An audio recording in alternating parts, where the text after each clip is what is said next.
A group called Reopen Maryland protested down in Annapolis today, demanding that Governor Hogan reopen businesses and schools. But this comes as the state is continuing to see more coronavirus cases and deaths. Protesters say they're fed up with the mass shutdowns across Maryland. It's time to get out and breathe fresh air and to start building up our immune system. The protest, organized by a group called Reopen Maryland, is calling on Governor Hogan to lift restrictions put in place to stop the spread of COVID-19.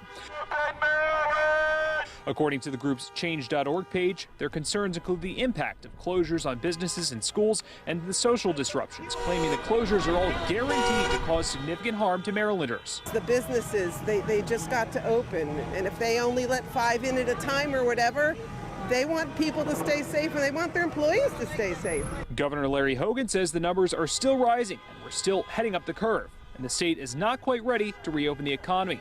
There are now more than 12,300 reported coronavirus cases in the state and 463 deaths related to the virus. That's an increase of over 700 cases, but a slight decline since Friday. On Saturday morning, the first COVID-19 death of a Baltimore City employee was reported.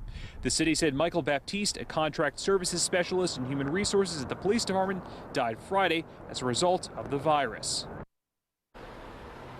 And the governor's order went into effect this morning, requiring face masks in businesses and on public transit. So don't forget, if you're heading to the grocery store, you'll need to wear one of these. Live in Hampton, Stetson Miller for WJZ.